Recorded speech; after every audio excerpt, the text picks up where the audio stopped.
Okay, folks, welcome to Behind the Event on the Spotlight DMV. It is your girl, Rose Johnson, and this discussion is all about highlighting the stories, voices, and impact behind the 2025 Downtown Largo Festival happening on September 6th. This year's theme is Education Behind the Fun, and it's centered on environmental stewardship, stormwater management, clean living, sustainability, all in an interactive, family friendly workshop. And of course, art and entertainment. So before we dive into tonight's conversation, let me introduce you to two extraordinary women who truly embody the theme of this year's Downtown Largo Festival, blending creativity, culture, and sustainability. Karen Bolding and Kathy Anderson are twin sisters who have spent a lifetime in harmony with the land. Growing up, they hiked wooded trails, waded in streams, and tromped through wetlands with their siblings, foraging wild berries, grapes, and honeysuckle, and soaking in the smells and taste of summer. That early love for nature shaped not only their personal lives, but also their careers, their creative work, and their mission today.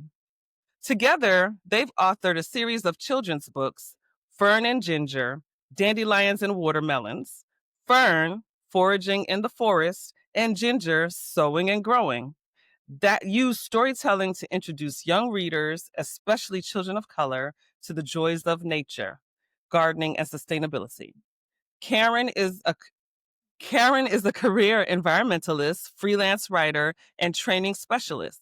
She's also a graphic designer and the author of several other works, including I Speak Life and Say No with a Smile. I need that book.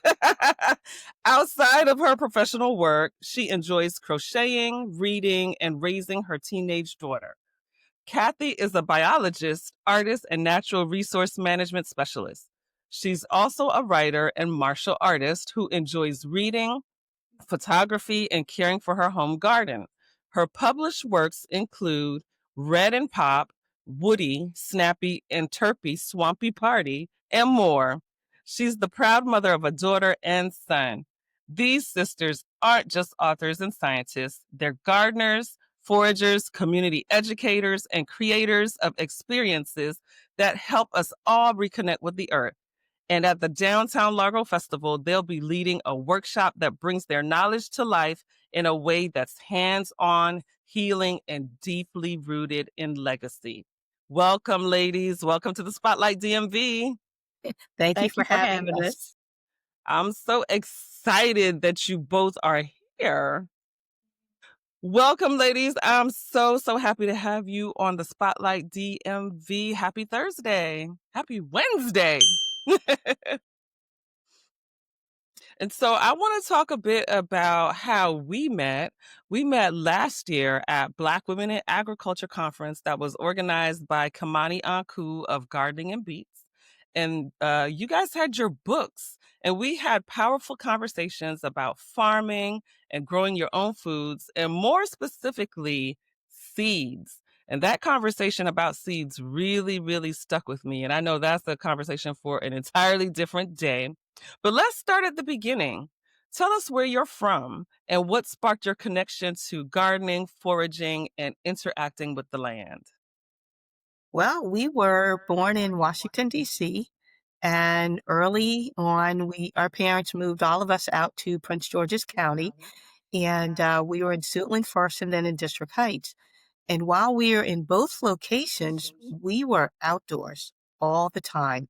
So we didn't watch television. So as a group of siblings, we were always running through the woods, in the streams, out and about all day, every day. And so we used to play games based on TV. The few shows we did watch, climbing trees. And so our interest in the outdoors was early on. I'm talking 3, 4, 5 years old. We were outside all day, mud pies, eating dirt, picking things off of trees. So that's basically where we got started.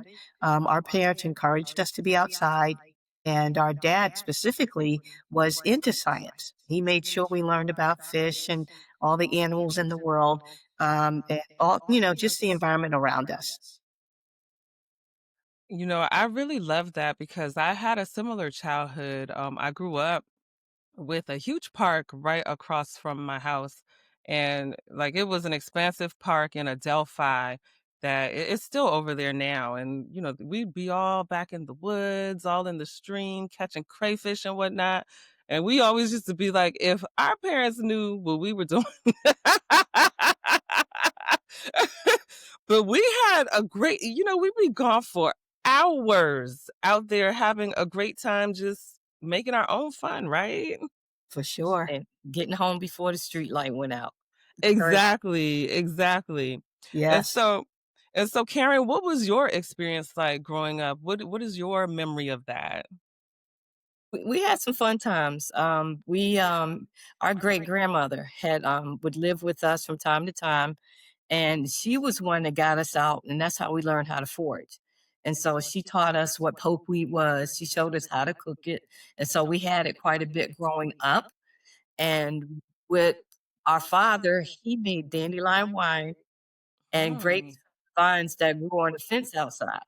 And so that part, we enjoyed spending time with them, but we learned a lot too. So Wow, dandelion wine. I've never heard of that. And you know what I find really interesting? I've been having conversations about people of color in the winemaking and spirits industry, and some of the conversations we've had are about like some of our wines from fruits and things like that, and that those types of techniques and ingredients not necessarily being respected, in the wine world. So tell me a little bit more about dandelion wine. I'm interested. of course, being young, we couldn't sip but so much. Um, but as we got older and he got older, he didn't do it as much. But the other thing he taught us was sun tea. And so now we heat up our tea and our water. What he did was he made tea, put it out on the porch, and let the sun um, dissolve dissolve Or it and steep make, the tea in the sun. steep the tea. That's basically. And so we grew up on that also. And so just a lot of the things that we had and we ate was out in nature. My mom went to farming marketplaces in DC, the Old Street Market, and where she got our fresh vegetables. The grocery store wasn't a big deal unless we couldn't find it at the market. Mm-hmm. And I know you guys talk a lot about passing down information from the elders, the things that you've learned, recipes for all kinds of things. When did that become something you were passionate about? I would say, I mean, it was early because we one of the things that we have is we have allergies, so we always had to be careful with what we ate. We were athletes as well, so we played all kinds of sports all year round. So we knew we couldn't eat junk all day. Our parents didn't really have us eat junk food. Our mom was big on making sure we had vegetables. Yeah. One of my favorite things is whenever she made cabbage, I would take the, cabbage root and I would eat it. I would eat it raw. Oh, And wow. yeah, so, between that and then whatever fruit was, off the cherry tree, or we had a grapevine growing in our yard, so we were always eating grapes. But for the most part, it was from our elders. Our parents made sure we ate well. When we stayed with our grandmother, she did the same. She made corn pudding. We had traditional, I would say, Eastern woodland foods. So we were eating oysters. We didn't eat a lot of fried foods growing up. And Mhm. so being at our grandmother's house a lot, and she was in Northwest DC, right by the park, being outdoors around where she lived. But for the most part, she didn't have a bunch of chemicals in her house. She was born in 1916. So she got along fine with without the trappings of today. Yeah. And so we saw that. And that was our influence. Yeah, speaking of that in general, My parents, I'm a first generation American. And so when my parents came here, I remember my mom making coconut milk. And at that time, that was not something you could just go buy from the store. So I remember her having to break open the coconut and then gratering it and making the coconut milk. And mind you, we lived down the street from a McDonald's, but that was not something that was a part of what we ate, or that was like something special. We used to have to beg. We had to beg for that. But my parents didn't believe in they didn't grow up that way. So that wasn't something that they were used to going out to buying fast food. Everything was cooked fresh, whether it was the same meal of what I remember my dad, he used to be like chicken again. But it was fresh food made from fresh coconut milk and things like that. So yeah, I have a similar experience with not being exposed to a lot of processed foods and things of that nature when I was growing up. Of course, then when you take charge of your own your own diet and your own having to take care of yourself, that can kind of change. And so let's talk about that piece of it, about why you feel that it's important to pass this on to other people, because most people, they just do what they did growing up, but you are reaching out to the community to educate. Why do you feel that that's important? I think it's important because at this day and age, we have been, in a sense, brainwashed to eat what's available now, what's Yeah. easy. And so the fast food joint, we have moved away from nature and what's been provided for us, all the chemicals that they're using now, petroleum based, it's making us sick. And so they put these products out without testing, and we end up getting sick. And we later find out, oh, here are all the lawsuits now Yeah. because we're getting sick. So we have to go back to what our grandparents did. And so that's what we use. We make our products at home now. Kathy has been really big on it, much longer than I have. And so, but together now we make our own concoctions for cleaning, for washing, for skincare and hair. Like I haven't bought toothpaste or lotion in about 30 years now. Oh, wow. Yes. Wow. And so, and plus with our allergies, we had to move away from things. And even now, it's like if you buy, like, say, if I don't have time to make it or get it from Kathy, I would get laundry detergent and buy the so-called free and clear. Well, I changed brands and then wondering why I'm itching all over. And so this is a recent thing. And so I've had to go back to the original brand and I feel better now. But last week was rough because even though it says it's free and clear, it still isn't. And you have to find what works for you by reading the ingredients. And if you don't know what it is, guess what? Don't buy it. I know that is a large part of what we're going to be talking about as far as the workshop at Downtown Largo Festival that you will be leading. But before we get to that piece of it, and I do want to reiterate that we are here to talk about Downtown Largo Festival and the hands-on workshop that Kathy and Karen will be leading on September 6th at the festival. There are two sessions of the workshop, and we will get into what it's going to be all about. But I want our audience to get to know who you are, because you guys have been in this game for over 20 years, and you just told us about your background growing up and connection to the land and learning from your family, from your elders, but you also have some background in science as well. So talk to us about that. Okay. Um, for the most part, I'm a biologist, and I've always been focused on the outdoors. And one of the things I'll just add to that is being outdoors barefoot. Mhm. We didn't wear shoes all the time, so just running around, feeling the grass, squishing your toes in the soil was my thing. But as a career biologist, my focus for most of my career was wetlands, streams, water bodies. So I was always in the woods. I was out on the boat, in the bays, in the ocean sometimes, but trauma through the swamps was the main part of what I did.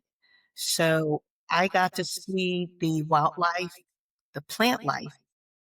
It's a lot of interesting colors out there. And when you're out there, we'll eat stuff too.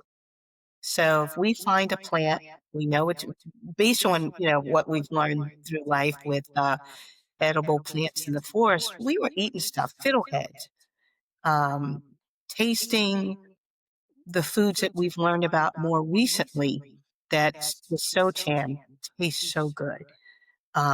Wild swirl is is a different kind of flavor, but my favorite flavor of the forest is spice bush Spice and bush. spice bush. So I knew it when I smelled it. I didn't even have to see it first.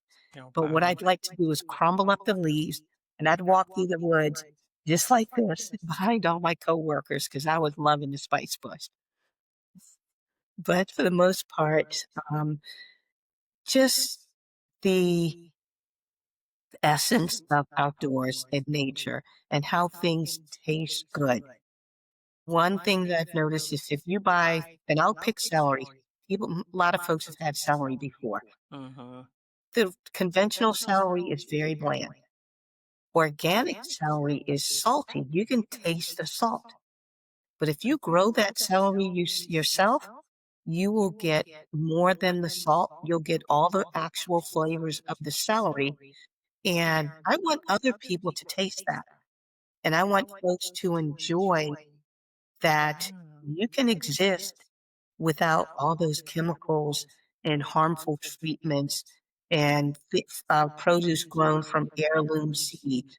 It's a big difference. And most folks, when we're out on the farm, when they taste things, when we have visitors, they're always wow. I get that all the time. I'm always on the farm eating something.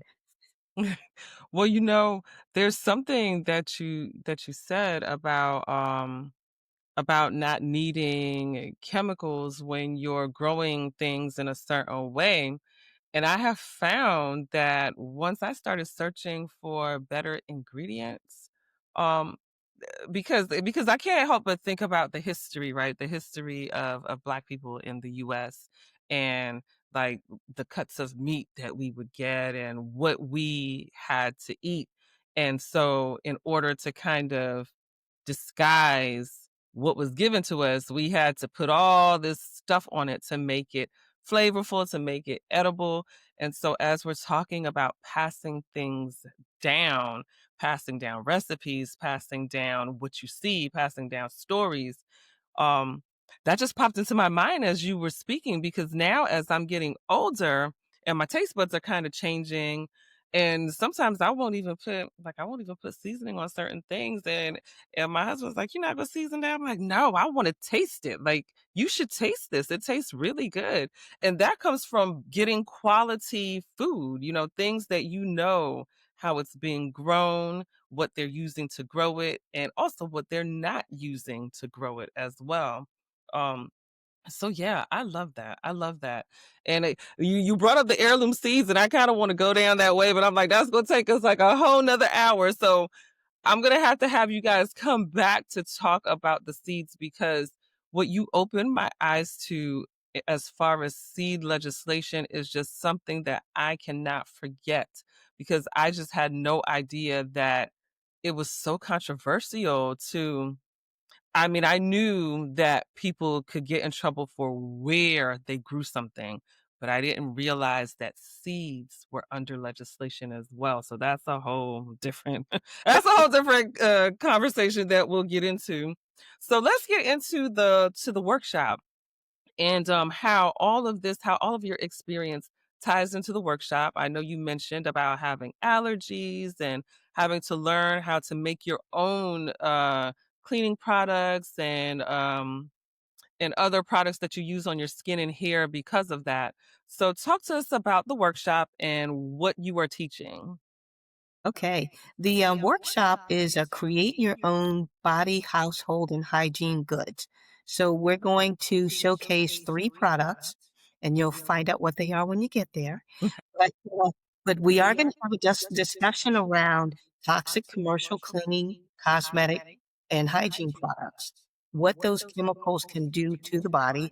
We're going to discuss sustainable, cost effective solutions to maintain your health and your home. And so the hands on, you're going to make things and take it with you. And they're going to be eco friendly, effective, natural, and sustainable products using common foods, common organic goods, things you have in your kitchen.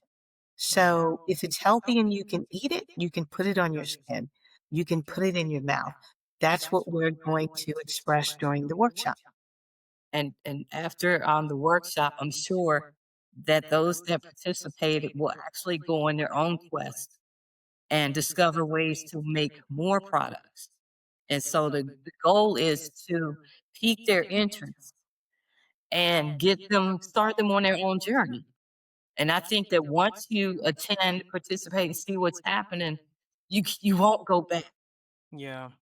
That and that's the biggest thing for us is that as we teach, they'll learn more on their own, and then they'll begin to teach others. And so I believe that there will be a mass movement of us going back to nature because we see the damage that chemicals have done to our bodies. And Yeah. so we have family members with the cancer, the diabetes, all of that, and skin issues like we've never had before. And so let's get back to nature, get back to the things that are clean and what we know the ingredient is. And therefore, we can pass that information on, starting with our families and then moving forward. So it's that each one teach one. And Yes. that's the goal of why we do what we do. I love that. And just like I mentioned earlier, when you taught me, you opened my eyes to the seed legislation, and I can't stop talking about it. Each one teach one, right? And I I love what you said about using ingredients that you could even find in your kitchen. And I'm finding now that we're allergic to a whole lot of stuff. A whole lot of stuff that we were not allergic to before. Um, or maybe even we were allergic before and didn't even realize that some of the things we were suffering from was through what we were eating or putting on our skin. My husband, he deals with some flare-ups like on his head, and we were able to determine, like, he did a food allergy test, and they tested him for all kinds of stuff and he was fine, but the one thing they didn't test him for was gluten. And so we were able to narrow it down to that. We were like, "Oh," we kept a food journal, and we were like, "See, every time you eat this thing, it starts to flare up." And then the work comes in because now it's like, now I have to kind of weed that out, and I've been eating this my whole life. So how can I incorporate something different or maybe use natural ingredients or things that won't allow those allergies to flare up. And so I want to reiterate that Downtown Largo Festival is happening on September 6th. It starts at 11 a.m. and it is free 99, guys. And let me tell you, these ladies, they normally charge for a session like this, and they are not doing it once. They are doing two workshops on Saturday, September 6th at the Downtown Largo Festival. So make sure that you get your tickets. I will have all the links below. And so, ladies, I just want to also talk about your children's books because I know that the books that you write also incorporate what we've been talking about here, some DIY, growing your own foods, and things like that. So, tell us a bit about your books. We've written 4 books. The first one is basically introducing the concept of farming, foraging, and gardening.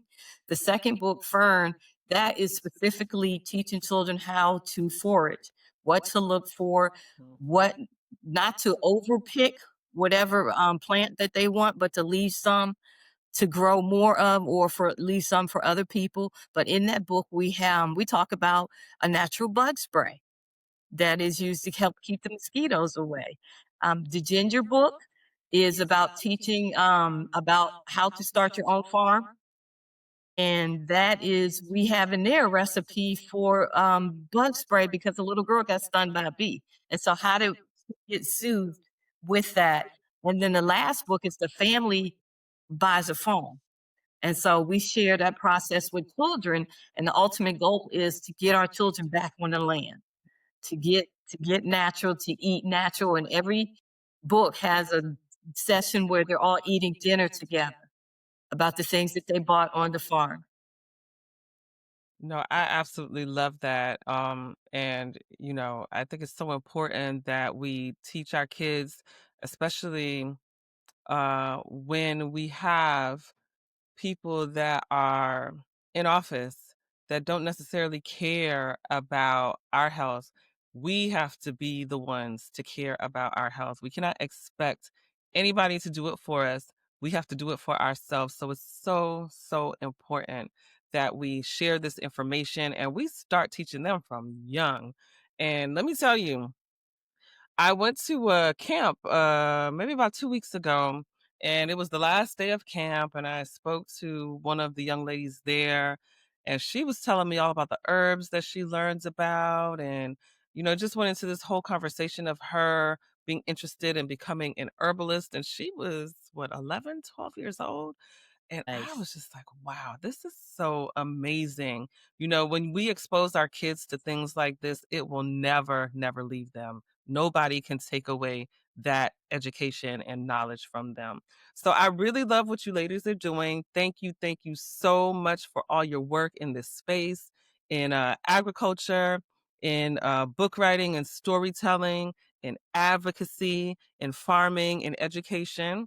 And so, once again, I want to remind you guys about Downtown Largo Festival happening on September 6th. And let me give you some of the highlights that are going to be there. We're going to have some resource hubs that are there and so a part of what I do love about this festival, because I went last year, and sometimes you have to use a thing to teach the thing, right? So you're going there for a festival, but you're also being educated about stormwater and why that's important, why it's important for Largo, that we understand what that's about. We're being educated about DIY products and toxins and how to keep that out of your system. And not only that, we're going to have art and entertainment. There are going to be gaming zones. There are going to be gardening demonstrations. And there's going to be a small business marketplace where you'll have all kinds of different vendors that are there. I know that there's going to be fresh produce being sold there. And you're going to have food trucks, guys. So come out. It is all free. Come see these ladies, Karen and Kathy, take the workshop. And yeah, tell your friends, bring your friends. And so, Karen and Kathy, before we sign off here, I want folks to know how to find you. Where can we find you on social media? Okay. On IG, it's under Karen Bolding, and Kathy is Kathy Anderson Books. Our websites are karenbolding.net, and Kathy's website is Awi Squad, AWI Squad.com. And that's where you'll find our books and learn more about us. Okay, wonderful. So thank you again, ladies. And folks, if you like this discussion that we had here, this conversation, make sure you like, comment, and share this video. And I will see you all on September 6th at Downtown Largo Festival. All the links to get your free tickets will be in the description. Take care. Thank you. Thank you.